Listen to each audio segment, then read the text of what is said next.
morning, everyone. Really pleased to see you all here this morning. We're really pleased that Microsoft is sponsoring the Keynote stage this year. It's great to have you all here for this Microsoft breakfast briefing. I'll go straight ahead and just introduce Jonathan Troll, who's Global Director of the Cyber Enterprise Cybersecurity Group, and he's going to talk to you now about building security into the user experience. So if you just welcome Jonathan, thank you.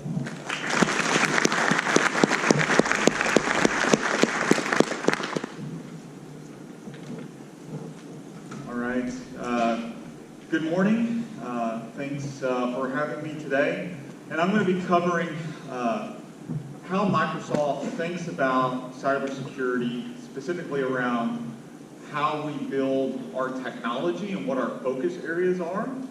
And one of the key components, and thus the title, is around the user experience. And I'm going to talk a little bit about what are the trends that are really driving the user experience, what are the trends that are impacting the executives within companies, and then how does that relate to cybersecurity, and specifically around how we're building and deploying technology to help our customers. Again, my name is Jonathan Troll. I'm with the Enterprise Cybersecurity Group. Within Microsoft, our focus is working with our engineering teams on product strategy and roadmap and gaining feedback and insight from our customers, and then helping our customers deploy the technology that we have to reduce risk, and specifically around digital transformation. So one of the biggest trends that we see, and a lot of my time is spent talking with COOs, COOs, CFOs, boards at times, and the broad majority as their top agenda item is that digital is critical to their business.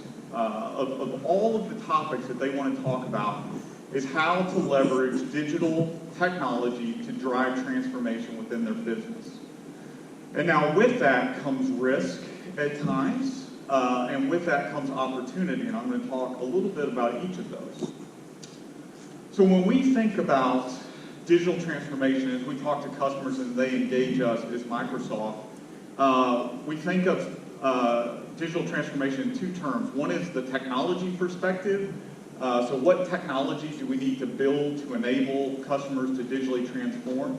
And then from the business perspective is what is that company trying to achieve with that digital transformation? So for us at Microsoft, when we think about the technology that supports digital transformation, we think personal computing. So devices, operating systems, all the way from the personal PC to the mobile device to IoT devices. And then all of those to be enabled and to be integrated and to provide a unique experience for customers, we leverage our cloud environment. So we believe the future for us and the future for many of our customers is tied to the consumption of cloud and the deployment of applications within the cloud. The cloud helps enable the connectivity of personal computing, of IoT devices, so that's fairly essential for us. And then the third pillar that we look at from a digital transformation perspective is around productivity and how our employees and how the employees of our customers need to be productive in their day-to-day work. That gets into things like email, like collaboration sites, sharing of documents, the ability to see and understand what others are working on so that you can be more effective and work as a team. That's how we view our technology stack as it relates to digital transformation. Now, the way that our customers think about it, it's typically around, I need the right technology to better engage our customers. So whether you're a retail store, a financial services, there's a huge emphasis on leveraging data analytics, intelligence, better data to drive unique customer experiences. Again, typically leveraging our cloud, big data stores, so that's one of the pillars that our customers want to work on. Empowering employees, we hear that a lot. So I've definitely worked in organizations where there was not a unique address list for all employees. It was very difficult to find and to interact with customers. It was with employees. It was very difficult to share and consume documents and information. That is obviously not productive and is not the experience we want for our customers. And then optimizing operations, looking for efficiencies, again, using data and predictive analytics to refresh inventory before you're actually out of inventory. Issues like that is definitely at the top of mind for our customers. And then transforming our own customers' products. The products that they sell, there's a lot of emphasis to leverage the cloud and most of the artificial intelligence to drive new enhancements in their own products. Now, what does that have to do with security? Well, there's some broad trends that are impacting most of the customers that we deal with. One of those being that BYOD is definitely the way of the future. 80% of the customers that we interact with have BYOD policies. There's an expectation for many employees that they can bring their own device, especially their mobile device, and that they will use that mobile device to do business and to consume personal apps and to do personal phone calls, right? That seems to be a pretty common expectation. The other thing that we found, and it's often surprising to many companies, is that the number of cloud-based applications that are being used day to day by employees to conduct business is over 700. And one of the ways that we do this is we have a product that is a CASB solution called Microsoft Cloud App Security, and we will go in and take a customer's firewall logs, proxy logs, run it through, and it will identify the total number of third-party SaaS applications that are being used in that environment. Most customers we talk to expect to find 10 to 15, and typically, as this shows, we're in the hundreds. So the consumption and the appetite for cloud-based applications just continues to be increasing. And then the other piece for us is that we are definitely seeing huge adoption of our cloud technology, which does come with some new types of risk for customers. And it's something that we obviously want customers to understand, and I'll talk about this in a minute, the shared responsibilities that once you move to a cloud model, that both the customer and Microsoft have to understand very clearly what controls we are responsible for versus what controls and technology the customer would be responsible for. And then it's also interesting to see the dynamics between the Chief Security Officer, and I think we have a very specific view around how we believe that the future of that role should be. But if you look at some of the different roles within an organization and what they're trying to accomplish, in a little bit I'm going to talk about what has been a traditional approach to security versus what we see as more of an evolution. But when you're talking about your president or your executive officers, I mean, they're really want to understand business risk. They want to understand how they're going to drive new revenue, new customers, how they're going to increase services, develop the next generation of product that's going to drive revenue, those things that they're accountable to for the board of directors. And they're trying to understand how to do that with digital technology. Your CMO, they obviously are very concerned about the customer experience, that each customer that interacts with them has a unique experience based on customer data. That's very important to them. And then your human resources officer is going to be interested in understanding how they can drive better enablement of the employees, how they can deliver unique training, and how they're going to leverage technology to do that, how they're going to meet compliance requirements. And then the Chief Security Officer is obviously part of this group, and they're worried about risk, how to deal with the threats that they're facing, how to stop attackers, identify attackers. And traditionally in the past, unfortunately for a lot of companies, the Chief Security Officer was oftentimes the bottleneck for the adoption of new technology. And for good reasons, to review the technology, make sure that it was sufficient and have the proper controls.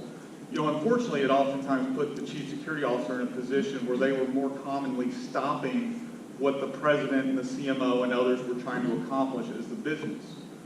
Now, what we think is by integrating security into a lot of our technology and making it more user-friendly, both user from an employee perspective, but also from a security operator expectation, is that we can actually change that dynamic where the CISO becomes much more of a partner with the business. And I'll talk more about that. And the other thing that we've learned at Microsoft as a cloud company, and I talked about this real briefly around a shared security model, that companies and employees are not going to use technology that they do not trust. And so for us, trust is extremely important, both from a privacy perspective, but also from a security perspective.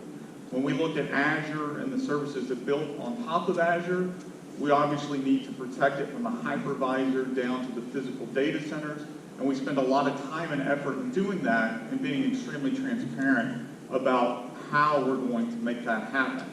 But at the end of the day, as our CEO states all the time, if we cannot prove that we're a secure and trusted platform, customers are not going to use our technology. So it's very important for what we do and what we're trying to build at Microsoft.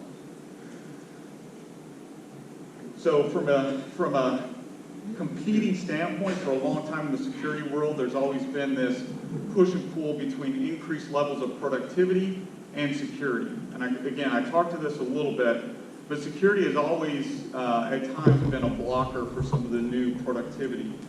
Before you implement BYOD policies, before you allow mobile devices, typically there has to be some type of security validation. At times, security is rightfully, sometimes maybe not, said no. And some of it goes back to some of the traditional strategies that we've used to secure our companies. But we believe, and what we're trying to build, is that saying you can integrate the security and the productivity products together, and that the two do not necessarily have to be competing priorities. And that's going to be a big focus of our thoughts around our security strategy. Now, traditionally, in our model, the way we're building our technology is looking at this much differently. But the traditional security model strategy has been create this huge, strong perimeter, right? That put all of your network defenses in place, have a firewall, next-gen firewall, IDS, IPS, inline or offline inspection of packets, SSL decryption. Do everything you can to protect that perimeter or perimeters for your company. And then a heavy reliance on network technology. And then for some, not all customers, but at times it was the analogy of the egg. You have this hard outer shell, but once you get past the network defenses, then the inside was pretty lax. There wasn't a lot of network segmentation.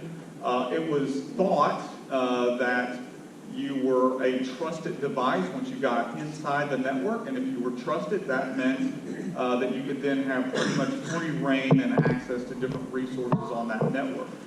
I think our approach is much more to a zero trust model, and I'll talk a little bit more about that, where this was very much network-based. We're looking more at a zero trust model, and that you have to prove your trust for every authentication, every device. And I'll share a little bit about how we're doing that and thinking about that. The other trend that we're seeing in the industry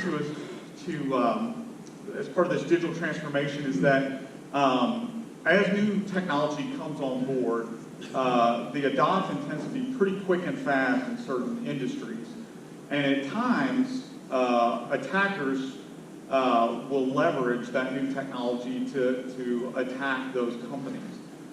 Security tends to be a laggard in terms of getting up to date on the new technology and the new controls that are required to prevent those types of risks.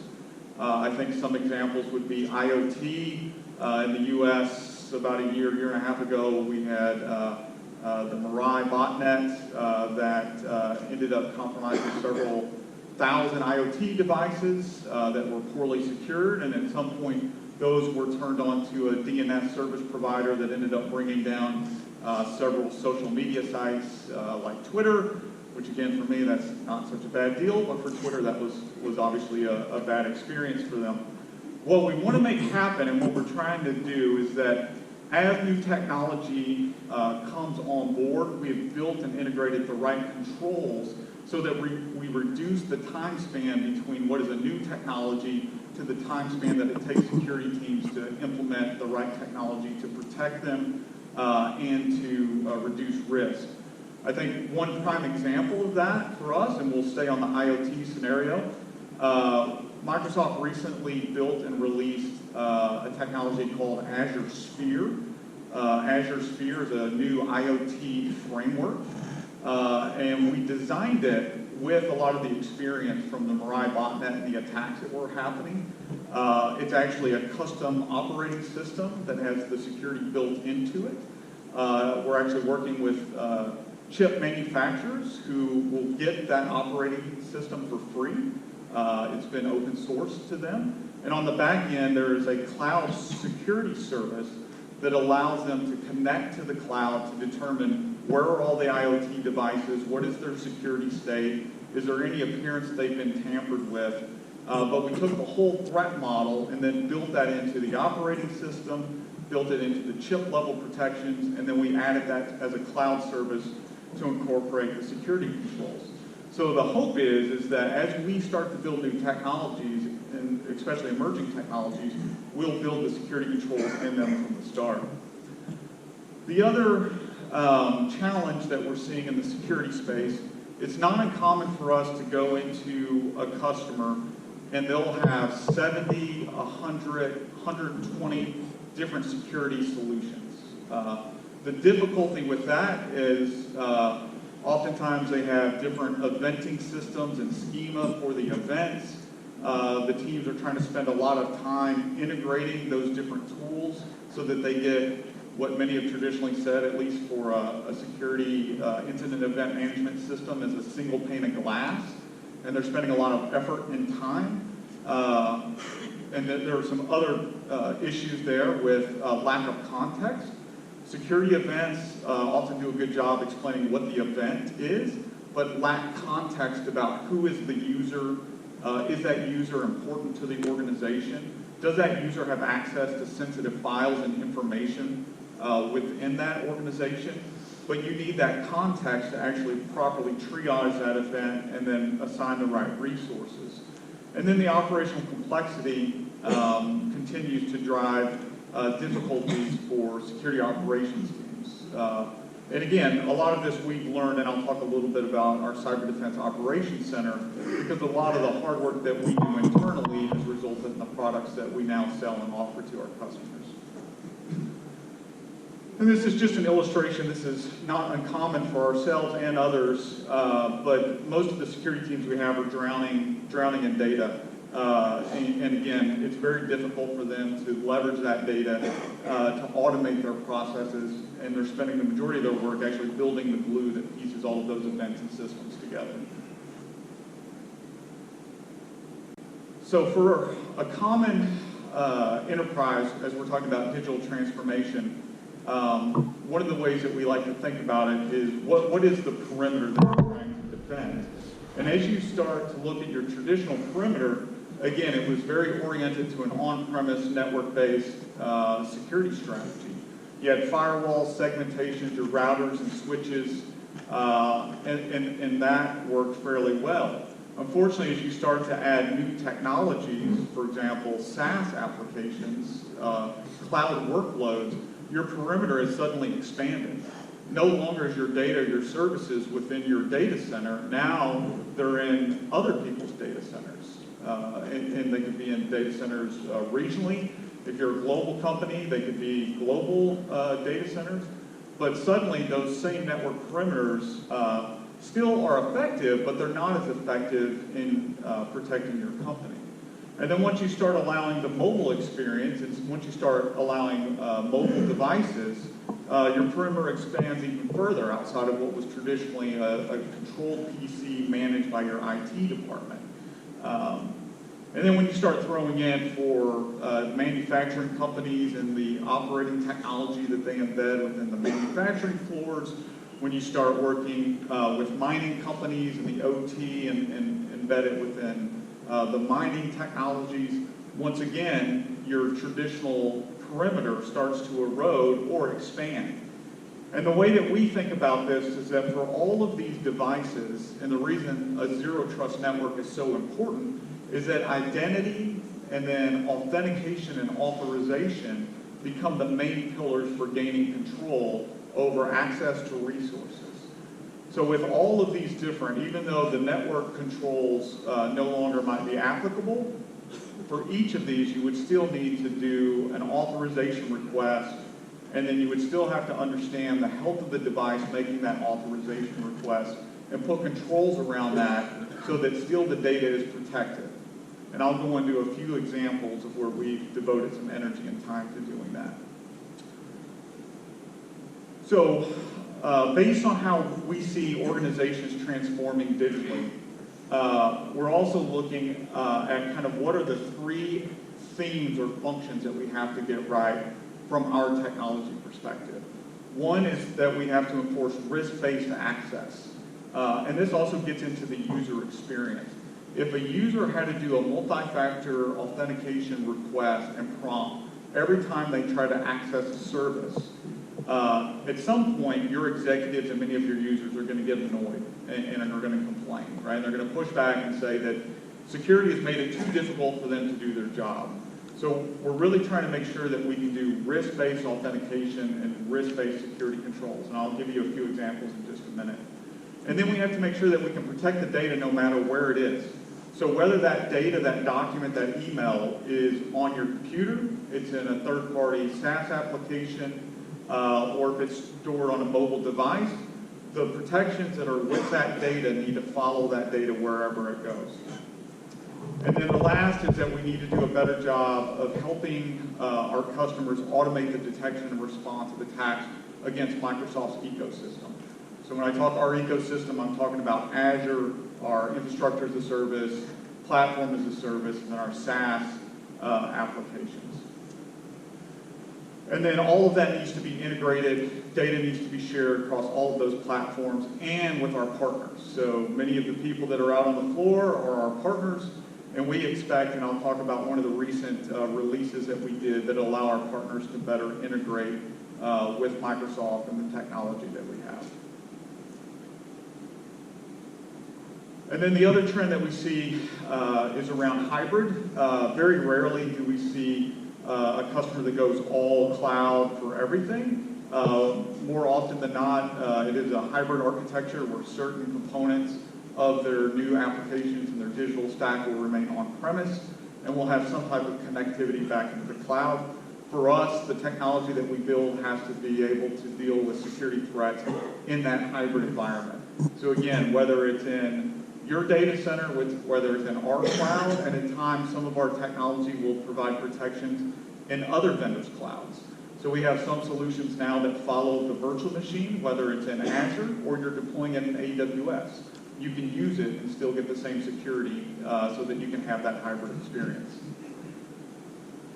Okay, so I'm going to talk about one of the key areas of investments for us and where we think, again, digital transformation, what we're trying to achieve for users can be highlighted. So, Azure Active Directory is our cloud-based identity access management solution. It is the cornerstone of how we do identity and access management in an environment where you have both on-premise applications and resources and cloud-based. And one of the key components is around conditional access. And I talked about giving users an experience that is both seamless and good, but at the same time providing security. So with Azure Conditional Access, what we want to do is be able to make decisions based on certain factors that are happening with that authentication and the authorization of that user. So some of the decisions, and these would be configurations within the technology that you would make, but you would want to decide, is this a privileged user in a special management group? You don't want to treat all employees the same, although some might. There are certain employees that are truly higher risk than others based on the level of access that they have, based on their role in the company, the threats that are potentially targeting those users. Credentials found in public. One of the teams that we have at Microsoft scours the internet and the dark web looking for stores of credentials that have been compromised. We have a threat intel team that all they do is look for these credentials that have been harvested and are being sold on the dark web. Those are integrated within this technology, and so if they saw that the credential that's being used in your environment was trying to authenticate against Active Directory, that's a risk, right? Because do we know that's the user, or is that someone that has access to those stolen credentials? What type of application are you accessing? Is it a sensitive HR application? Is it a general application that has been classified as public? But based on that, you would have different scenarios that you would want to put in place. Is it a managed or an unmanaged device? Again, once you start adopting cloud-based applications, suddenly they're exposed to the internet, but you obviously don't want just any device for that user able to get access. Was malware detected on the device? The device is doing the authentication request. And then you can see some of these others. Is it coming through an anonymous client? So if some employee or some malicious person is coming through the Tor network, that's probably a bad sign that you don't want that authentication request to go through. Other scenarios like impossible travel, did the employee just authenticate from the United States and then 30 minutes later they authenticated from Poland? That's not possible unless they're using some VPN or something else. But at the same time, it needs to be flagged and it's got to be a risk factor. Now, once you have that within this technology, we assign two risks. One is a user risk. In Microsoft's technology, the user is going to be assigned a risk. And it's a numerical score, but then that numerical score is translated into high, medium, low. That user score is going to change depending on the authorizations, authentications, the device, other things that we're seeing. And then for each session, for each authentication session, there's a risk. And that risk is based on many of those specific items there, plus some other intelligence that we collect. And then based on that, you obviously want to configure and make certain decisions. And some of those might be, and these truly are written as logical operations. You know, if these conditions are met, then you want to enforce this. But for example, if the risk is low, then you're going to allow access. That's pretty typical. If the risk is medium and it's a privileged user, you might want to require multi-factor authentication to validate that truly is the user that is responsible. But again, going back to the user activity and experience, you don't have to necessarily do multi-factor authentication prompts for every session. You can say it's just for high-risk sessions.